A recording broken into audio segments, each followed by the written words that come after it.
Muy buenas tardes. Gracias por acompañarme en el estudio del capítulo 17 de Lucas. Empiezo leyendo los versículos 1 y 2.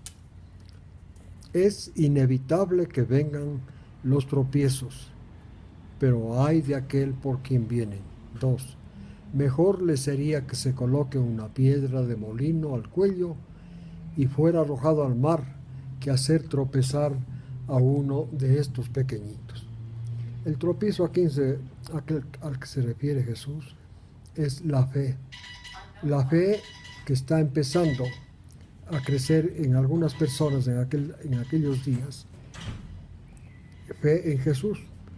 La fe en Jesús consiste y consistirá en aceptar, comprendiendo la historia de Jesús. Jesús estaba desarrollando su historia, estaba viviendo su historia y había personas que estaban empezando a creer. Por esto es que Jesús hace esta advertencia. Hay de aquel por quien vienen los tropiezos en la fe. Esto es dificultades para crecer en la fe. Si hay personas que ponen eso, pues de ese tiempo había muchos. Dice que mejor le sería amarrarse una piedra al cuello y ser arrojado al mar. Y entonces Dios considera de gran importancia a aquellas personas en las cuales la historia de Jesús está empezando a tener importancia en la mente de estas personas. Versículos 3 y 4. Presten atención. Si tu hermano peca, repréndelo, y si se arrepiente, perdónalo. Y si peca contra ti 7 veces al día, y vuelve a ti 7 veces diciéndote, me arrepiento, perdónalo. En otras palabras, el perdón de las ofensas que nos hagan nuestros semejantes es ilimitado. Siempre que venga una persona que le ha ofendido, arrepentida, diciendo que le disculpe, pues uno tiene que disculpar, tiene que perdonar. Esto es la enseñanza de Jesús. Cuando escucharon esta enseñanza, como no era costumbre pues del perdón así tan ilimitado en la sociedad judía, y entonces cuando escucharon, digo, los apóstoles, esta enseñanza de Jesús, leemos los versículos 5 y 6. Los apóstoles le dijeron, aumentanos la fe. Entonces el Señor dijo, si tuvieran fe como un grano de mostaza, dirían a este sicomoro, desarráigate y plántate en el mar, y este árbol les obedecería. En otras palabras, cuando ellos piden que les aumente la fe, esto es para aceptar estas enseñanzas y practicarlas, esto implicaba que ellos ya tenían cierta medida de fe y que por eso estaban pidiendo que le aumenten. Pero Jesús en realidad les dijo que no tenían ninguna fe todavía. Y efectivamente, si bien ya estaban empezando a prestar atención a Jesús, pero la mayor parte de las cosas que él decía, sobre todo respecto al sufrimiento que iba a vivir, ellos todavía no estaban en condición de aceptar. Por esto Jesús les dijo, si tuvieran fe pequeña, o sea, no tenían todavía, pero iban a tener. Esta fe iban ellos a desarrollar tan pronto Jesús muera y resucite. Versículos 7 al 10. Luego siguió diciendo Jesús, ¿quién de ustedes que tiene un siervo que está arando, pastoreando, y cuando regrese del campo le dice, ven, siéntate a comer?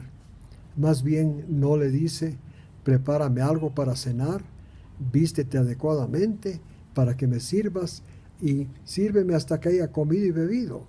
Después tú comerás y beberás. ¿Acaso le da gracias a un siervo porque hace lo que su amo le ordena? 10.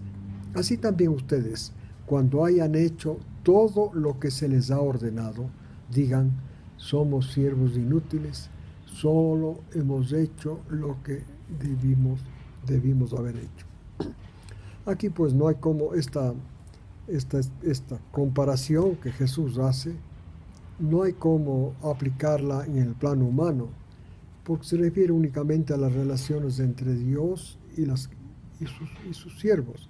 Dios y los de la fe, en el cual Dios es el soberano absoluto. Él es el que debe ser servido, y el servicio que pueden hacer los fieles a Dios no debe ser reconocido como un favor que le hacen, porque Dios no necesita nada de nadie, y entonces Él es el soberano, el absoluto, el majestuoso. Todas sus criaturas deben ser sus siervos, servirle. Esto es lo que Jesús está enseñando. También leemos que en versículos 11 al 15 dice: aconteció que cuando Jesús iba camino a Jerusalén, estaba ya subiendo a Jerusalén para su última semana de vida, pasó entre Samaria y Galilea, y al entrar en una aldea le salieron al encuentro 10 hombres leprosos que se pararon a distancia de Jesús. 13. Y gritaron: Jesús, Maestro, ten misericordia de nosotros. Cuando él los vio, versículo 14, les dijo: vayan y muéstrense al sacerdote. Y sucedió que mientras iban a mostrarse al sacerdote, iban quedando limpios. 15. Entonces uno de ellos, al ver que había sido sanado, se volvió glorificando a Dios en voz alta. El 16. Cayó sobre su rostro a los pies de Jesús y le dio gracias. Este era un samaritano. 17. Jesús le preguntó: ¿no fueron 10 los que quedaron limpios? ¿Y los otros 9 en dónde están? 18. ¿No hubo ninguno que regresara a dar gloria a Dios, excepto este extranjero? 19. Entonces le dijo al samaritano: levántate y vete, tu fe te ha salvado. Aquí es interesante 2 o 3 cosas que vale la pena comentar. Estos leprosos no podían estar cerca, peor dentro de una aldea, porque justamente la ley les impedía acercarse a los lugares poblados, peor entrar en una aldea. Siempre ellos estaban destinados a caminar por los lugares inhóspitos, solitarios, y gritar que eran leprosos para que no haya contagio. Pero aquí estas personas parece que seguían el curso que seguía Jesús hacia Jerusalén, le seguían, y por eso fueron y le esperaron a la entrada de una aldea y le pidieron que tenga misericordia de ellos. Por supuesto, Jesús, enseguida el amor misericordioso de Dios fue derramado en ellos y les dijo: vayan y preséntense al sacerdote, porque la ley exigía esto. La persona leprosa era declarada leprosa por el sacerdote, y asimismo el sacerdote debía examinarle para declararle limpio. Por esto les mandó hacia que vayan a los leprosos donde el sacerdote.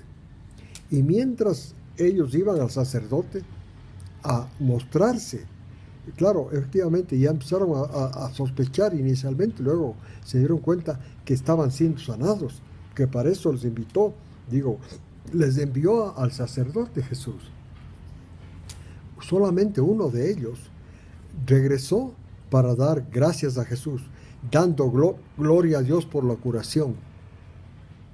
Jesús hizo notar, al preguntar, hizo notar que solamente de los 10, uno, y este uno no era judío, era samaritano. Este hecho le llamó la atención a Jesús, que los samaritanos reconocían mejor y expresaban la misericordia de Dios y expresaban gratitud. Aquí el punto que vale también la pena recalcar es que en este caso la fe consiste en darle gracias a Dios.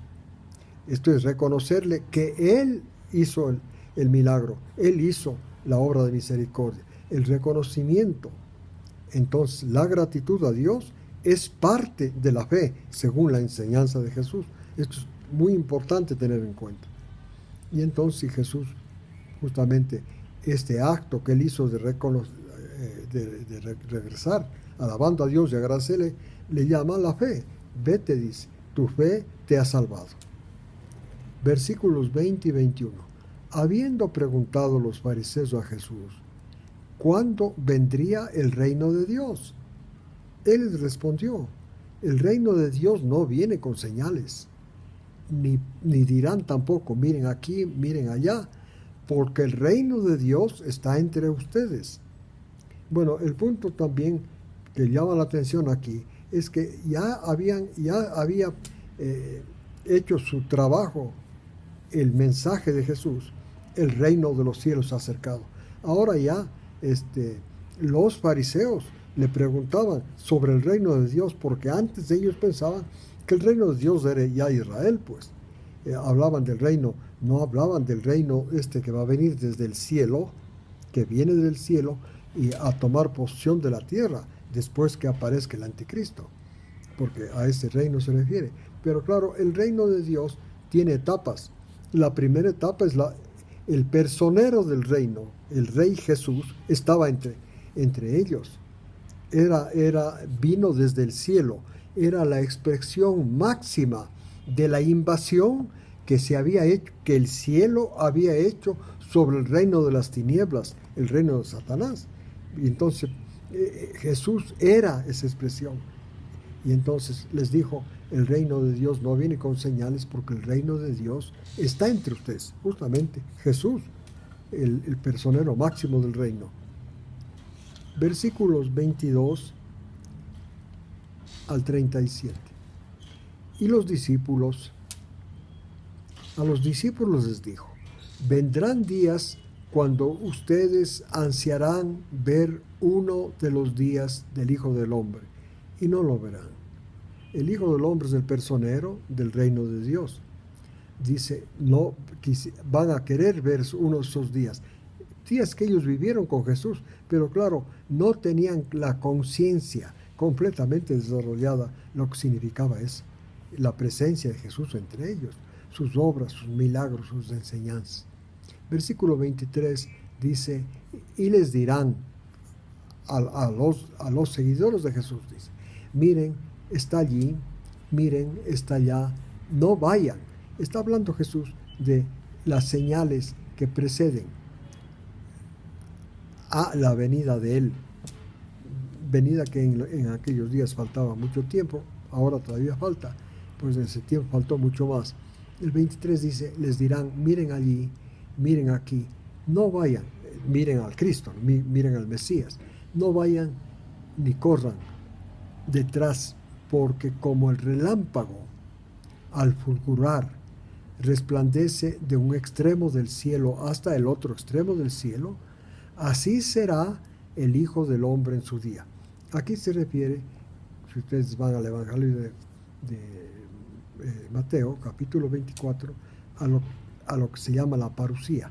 Esta revelación del versículo 26, del versículo 23, no, estoy viendo mal, del versículo 24, esta relación del versículo 24 corresponde a la descripción que Jesús hace en Mateo 24 de su parusía, esto es de su súbita presencia aquí en las nubes del cielo para capturar, para apresar, para agarrar a los de la fe y llevarlos con él a las bodas del Cordero. Dice así, que va a ser ese día, ese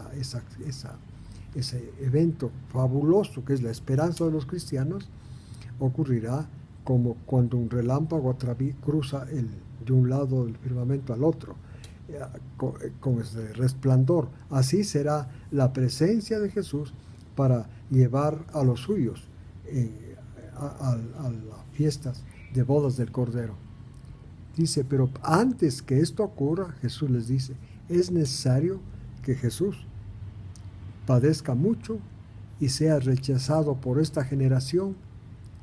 Y luego hace una descripción de cómo van a ser los días en que ocurra, aquellos días en los que ocurra ese gran evento, que es la esperanza de los cristianos. Dice, como los días de Noé, así será también estos días del Hijo del Hombre. Los días del Hijo del Hombre a los que Jesús se refiere aquí que quede claro, se refiere al rapto o pacto o secuestro que está relatado en Mateo, por supuesto en Mateo 25, Mateo 24 y Primera de Tesalonicenses 4 y otros muchísimos pasajes, 4 del 13 en adelante, ¿no? Primera de Tesalonicenses 4 del 13 en adelante. Dice, y tal como ocurrió en los días de Noé, así será también los días del Hijo del Hombre. Comían, bebían, se casaban y estaban en casamiento. Hasta el día en que entró Noé en el arca, vino el diluvio y los tragó a todos. Esos días, si ustedes comían, bebían, casaban, era como transcurriendo la vida normalmente. Esta es la descripción que hace Jesús. Así fue los días antes de Noé. Estaba transcurriendo la vida de la humanidad normalmente. También va a ser así. Claro, las grandes tragedias sí van a aparecer, pero un poquito después. Dice, y así comían, versículo 20, bebían, se casaban, daban en casamiento hasta el día en que entró Noé en el arca, vino el diluvio y los tragó a todos. 28. Fue lo mismo que ocurrió en los días de Lot. Comían, bebían, compraban, vendían, plantaban y construían. Ustedes recuerdan el Sodoma y Gomorra. Los habitantes de la tierra de esas ciudades, quiero decir, estaban viviendo sus días normales. Así vivían todos los días. O sea, no vino Sodoma y Gomorra precedida por señales cósmicas, absoluto. Lo mismo los días de Noé. Súbitamente ocurrió. Así súbitamente va a venir Jesús en ese día que está relatado en Primera de Tesalonicenses 4, del 13 en adelante, que es diferente al día que poquito tiempo después ocurrirá cuando Jesús hace una invasión a la tierra con ejércitos del cielo para destruir a la bestia, a su imagen, al falso profeta y por supuesto instalar el reino de él en la tierra, gobernar desde Jerusalén. No, que estamos leyendo acá es para llevarles a los de la fe, resucitados, a algunos resucitarles, a otros pues transformarlos y a todos llevarlos a la fiesta de bodas del Cordero que está escrito en los primeros versículos de Apocalipsis 19. El versículo 29 dice, en el día en que Lot salió de Sodoma, llovió fuego y azufre del cielo y los destruyó a todos. Fue intempestivo, fue súbito, lo mismo que el diluvio. 30. Lo mismo acontecerá en el día en que el Hijo del Hombre sea revelado. Esto es la parusía. Repito, para que no se confundan. La parusía. Esto es la presencia súbita de Jesús en las nubes del cielo para transformar, resucitar, transformar a los vivos, resucitar a los de la fe muertos y llevarlos a todos al cielo para que participen de la fiesta de bodas del Cordero que está descrita en Apocalipsis 19, 6, 7. Dice el versículo 30, lo mismo acontecerá. El 31 dice, en ese día, el que esté en la azotea y tenga sus bienes en casa, no descienda a llevárselos. Digo al modo, el que está en el campo, no vuelva atrás. Acuérdense de la mujer de Lot. Todo el que procure preservar, cuidar, salvar su alma, la perderá. Y todo el que la pierda, la conservará. Sea el que quiera salvar su pellejo, va a perderlo. Porque tiene que someterse a los designios del anticristo. El que se somete a ir hasta la muerte, ese es el que va a vivir. Es lo que está diciendo Jesús. El versículo 34. Les digo que en aquella noche 2 estarán en una cama. Uno será tomado y el otro dejado. Justamente esta es la parusía. Jesús lleva a los de la fe a la fiesta de bodas. Dice que será en una noche. Ya se dice el versículo 24. Les digo que en aquella noche 2 estarán en la cama. Uno será tomado y el otro dejado. 2 estarán moliendo en el mismo molino. Uno será tomado y el otro dejado. 2 estarán en el campo. Uno será tomado y el otro dejado. Los discípulos al oír esto, uno será tomado y otro dejado, querían saber en dónde iba a ser dejado. Entonces ellos dicen, ¿en dónde, Señor? Y Jesús les dice, donde esté el cuerpo, allí se juntarán los buitres. En realidad, la destrucción después de esta parucía, que son llevados los fieles al cielo, después vienen los grandes acontecimientos descritos en la segunda parte de Apocalipsis 19, donde Dios hace caer los juicios de destrucción, los últimos juicios de destrucción sobre la tierra. Por eso dice, donde se junten los buitres, allí van a ser dejados. Porque leímos, uno será dejado, otro tomado. Uno será dejado, otro tomado. ¿En dónde, Señor? ¿En dónde será dejado? Donde se junten los buitres, donde los juicios de Dios sean descargados, allí. Les agradezco por haberme acompañado al estudio del capítulo 17 de Lucas. Espero que esta semana Dios los bendiga a ustedes y a tus familias.